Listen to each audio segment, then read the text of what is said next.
week, uncertain. No, it's not, he snapped. You've been coddling him for too long. That's why he acts like this. That night, I heard them arguing in their bedroom. I couldn't make out all the words, but I caught phrases like my house, my rules, and if you can't control your son. The next morning, my mother wouldn't look me in the eye at breakfast. My 18th birthday fell on a Tuesday. I came home from school expecting at least a small celebration, a cake, maybe, or a card. Instead, I found my mother and Robert sitting at the kitchen table, waiting for me. There was no cake, no card, just two stern faces and a heavy silence. Sit down, Robert said. We need to talk. I sat, a knot forming in my stomach. Now that you're 18, my mother began, her voice oddly rehearsed, it's time for you to start taking responsibility for yourself. Okay, I said slowly, uncertain where this was going. I was thinking about getting a part-time job anyway. You don't understand, Robert interrupted. She means it's time for you to move out. I stared at them, waiting for the punchline, the just kidding that never came. Mom? I finally managed. She wouldn't look at me. Robert and I have discussed it, and we think it's for the best. You and he are always at each other's throats. It's disrupting the household. And frankly, with Chloe starting college next year, we need to focus our resources. You're kicking me out?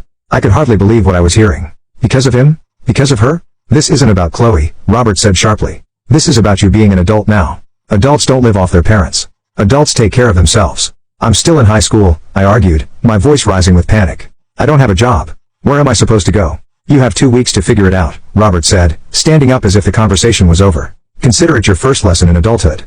I looked to my mother, waiting for her to stand up for me, to tell Robert he was being ridiculous. But she just sat there, eyes downcast, silent. Mom? I pleaded. You can't be serious. I'm sorry, she whispered, finally meeting my gaze. But Robert's right. It's time. I don't remember much about the next 2 weeks. I was in a fog of disbelief and betrayal. I asked friends if I could crash on their couches. I looked for jobs that would hire a high school student with no experience.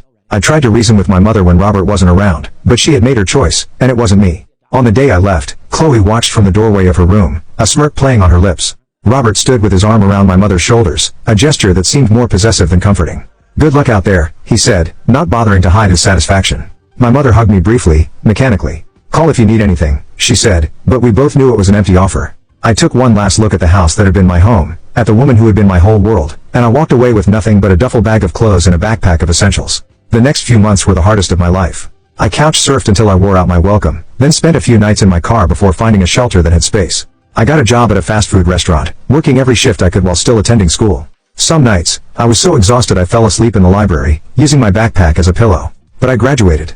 And somehow, against all odds, I survived. I moved up from fast food to retail, then from retail to an entry-level office position. I took night classes at the local community college. I saved every penny I could, living in a tiny studio apartment with second-hand furniture and eating ramen more often than not. But I was making it on my own. Now comment update to tag you on part 2.